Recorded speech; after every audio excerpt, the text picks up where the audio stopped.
ভাইয়ের লাশ কাঁধে নিয়ে রাজপথে দুই বোনের মিছিল। জুলাই গণ অভ্যুত্থানের সবচেয়ে হৃদয়বিদারক ও আবেগঘন ছবিগুলোর একটি ছিল এটি। একটা ফ্যামিলিতে একটা ছেলে, একটা হোক বা 10টা হোক, মার কাছে সবাই সব। মার যে কি যায় সেটা শুধু মাই জানে। ঘটনাটি 2024 সালের 4 আগস্টের। সেদিন রাজধানীর শাহবাগে পুলিশের গুলিতে নিহত হন শরীয়তপুর পলিটেকনিক ইনস্টিটিউটের শিক্ষার্থী ইসমাইল হোসেন রাব্বি। তার লাশ রাখা হয় ঢাকা মেডিকেল কলেজ হাসপাতালের মর্গে। অনেক খোঁজাখুঁজি করেও তার মরদেহ পাওয়া যাচ্ছিল না। পরদিন সেই মরদেহ কাঁধে তুলে চানখারপুলে মিছিল করেন তার দুই বোন মিতু আক্তার ও মিম আক্তার। গণ অভ্যুত্থানের সময় মিম ছিলেন কবি নজরুল সরকারি কলেজের স্নাতকোত্তরের শিক্ষার্থী। এরপর 2 বছর কেটে গেছে, সেদিনের স্মৃতি আজও তাড়া করে বেড়ায় তাকে। তিনি বলেন, একা থাকলে এখনো ভাইয়ের কথা মনে পড়ে, চোখে জল আসে। একটাই ভাই আমার। ওই সময়টা মনে হয়েছে আমার একটা ভাই, ওকে বাসায় নিয়ে যেতে হবে। আর ওর বিচারটা তখনই মনে হচ্ছে ইনস্ট্যান্ট বিচারটা দরকার ছিল। তো এই কারণেই ওই প্রতিবাদী স্লোগানটা ছিল।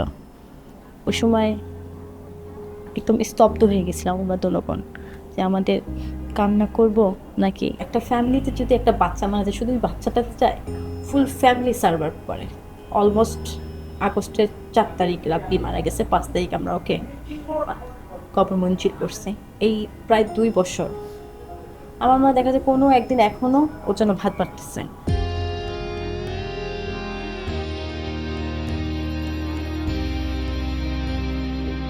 মিমের অভিযোগ, নতুন বাংলাদেশের যে স্বপ্ন নিয়ে মানুষ জীবন দিয়েছিল তার অনেকটাই এখনো অধরা। রাষ্ট্র সংস্কারের প্রতিশ্রুতিগুলো বাস্তবায়নে আরও দৃশ্যমান পদক্ষেপ প্রয়োজন। সরকার গণভোটটা পাশ করে দেখ, এটা সব ফার্স্ট অফ অল চাওয়া আমাদের। জনগণের রায় তো এটা। আর আমরা আশাবাদী তিনি একজন বুদ্ধিমান মানুষ, তিনি অবশ্যই এটা করবেন ভেবে চিন্তে।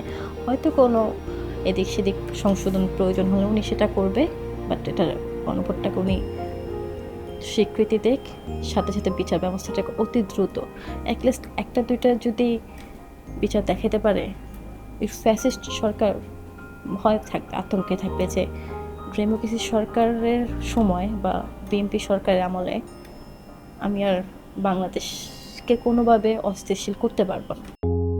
সরকারের কাছে তার চাওয়া খুবই সরল, একটি নিরাপদ বাংলাদেশ, যেখানে আর কোনো বোনকে ভাইয়ের মরদেহ কাঁধে তুলে রাজপথে নামতে না হয়।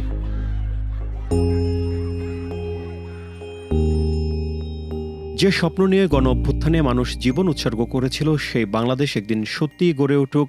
মিমের প্রত্যাশা এখন এটি।